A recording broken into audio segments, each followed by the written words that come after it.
Hi, I'm Valentin. I'm a HDU nurse and a BLS trainer. These are the skills that save lives and one day might be someone you care about. Welcome to episode 2, how to do quality chest compression in cardiac arrest. So chest compressions are the most important part of the CPR. During a cardiac arrest, the heart stops pumping blood around the body. You, by just starting the CPR, pushing that oxygenated blood for the heart itself and for the brain in order to function. So what you're doing, basically, you are buying time until the emergency services are arriving. If you start chest compression, it can double, even triple the chances of survival, and this is from Research Council research. So after we have confirmed that the patient is in cardiac arrest, we call the ambulance. By the way, you can check this on my previous episodes where I'm covering how to identify someone who is deteriorating, how to identify a cardiac arrest. Today we're going to cover on how to do quality chest compressions. So the main key points when you're doing chest compressions: location, go until the patient armpit in the middle of the chest.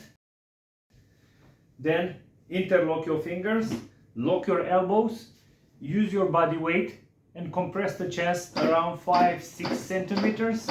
Very important as well. Allow the chest to recoil. As I said, you are taking the main function of the heart by pushing that oxygenated blood. So as long as you allow it to recoil, you're going to do a very good job. And the rate is going to be 100 to 120, which is around 2 per second. So it's very useful to remember. Try to stay as close as possible to the patient, because what you're going to do, you're going to use your body weight. In this way, you're going to be more efficient, and your chest compression is going to be very efficient. And we're going to start compressing the chest. Around 5-6 centimeters is the average. This is from Research Council, but the main thing is you need to know some people are 40 kilos, some people are 140. So bear in mind that it's easier to remember 1/3 of the depth of the chest, yeah, most of the time. As I said, average is 5-6 centimeters. And we're going to compress the chest. How quick we're going to go? It's around 2 per second. Very useful as well.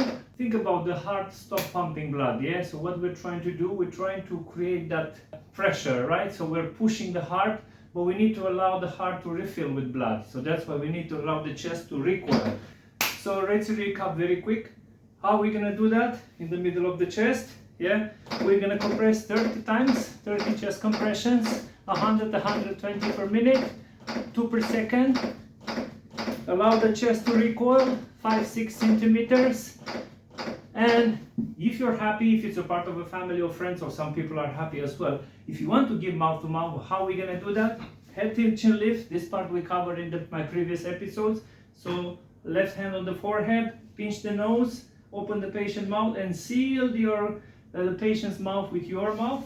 So 1, 2. So around 1 per second. And then carry on. 30 with 2 again. 29, 30. 1, 2. In order to know, because I'm not blowing, in order to know if you're doing proper rescue breaths, you need to see the chest rising. So when you do this, you're going to look at the chest. If it's rising a little bit, you're doing a good job.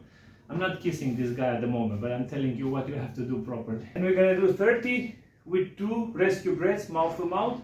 If you are not happy to do mouth to mouth, that's fine. You're still doing a great job by doing the chest compression until emergency services are arriving. And don't stop doing the chest compression until the AED is arriving, and then will be the priority.